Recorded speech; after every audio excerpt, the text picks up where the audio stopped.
Okay, so now we're going to talk about the Hungarian uprising and de-Stalinisation. So, 1953, Stalin dies. There's a period of uncertainty whilst no one knows who's going to take over, but there's no elections in the Soviet Union, not like in the conventional sense. It is down to the individual people that are powerful within the Communist Party to kind of gain enough support to become the leader of the country.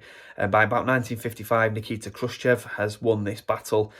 He then obviously goes on and forms the Warsaw Pact that we talked about in another video. And then he goes on to give a speech called the Secret Speech. It was officially supposed to be secret, but he knew the details of it would leak out by spies and people to the Western world.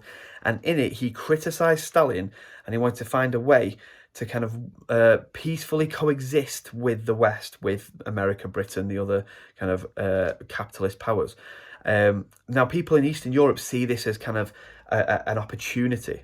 People in Poland campaign and protest on the streets, and they get some extra freedoms. They get a little bit of this extra little peaceful freedom coexisting sort of idea that he's talking about in the speech, and the fact that he criticised Stalin's brutal methods leads other countries to think they can get the same. And in Hungary, there were widespread protests.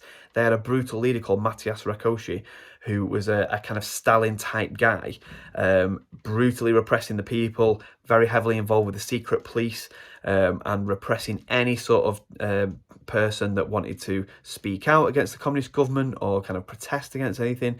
Now, he fell from power due to these protests. They recognised that if they keep him in power, they're going to have a much bigger protest on their hand. And the people rejoice and think, this is it, this is our opportunity. And installed instead is Imre Nagy, who is a sort of known as a reformer. He's a communist, but he's someone who wants to make things a little bit better. And he immediately starts to restrict the powers of the secret police. And so there's now even more protests celebrating, but also pushing for more reforms. And this starts to worry Khrushchev, but it also starts to worry the people running the other communist governments of Eastern Europe, because they're worried what they're going to do about it. And at this point, Nagy says, we're going to leave the Warsaw Pact. And that's a big problem for Khrushchev, because this is his only real means of defence against NATO. And if countries are allowed to leave it, pretty soon other countries will leave, and then there will be no Warsaw Pact. So he really can't afford to do that. But in the short term, he does withdraw the Red Army, the troops that are occupying Hungary, from Hungary. And the people celebrate, they think they've won, they start to try and think about how they're going to build this country and have maybe some elections, maybe some other left-wing groups such as socialist parties, maybe participating in the government and definitely becoming much more modern. And this is too far for what Khrushchev thinks. So it was all a ruse, it was all a tactical withdrawal. And on the first week of November in 1956, they sent back in the Red Army, but in huge numbers, and killed 30,000 of the protesters.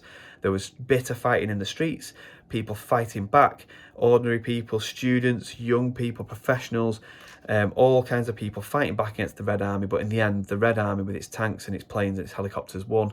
Over 100,000 people escaped to the west, and Nagy and his wife were captured eventually and killed, and Hungary maintained its communist government and went back to an even more brutal form of it. So when the chips were down, Khrushchev wasn't true to what he said. He criticised Stalin's brutal methods, but then when he needed to use them himself, he used them himself. Now, they tried to get help from the Americans, from the UN, to kind of defeat the Red Army, but remember, this is where the tension is. They can't possibly intervene in a European communist country without provoking the Soviet Union. If they send American troops on the ground, they're going to be fighting against Soviet troops, and this will lead to direct war between Soviet Union and between the Americans. So they just can't afford to do that. So this is where the tension is. But what the outcome is, America do nothing, and the Soviet Union completely wipe out the protests, and Hungary becomes a communist country again for another 25, 27 years.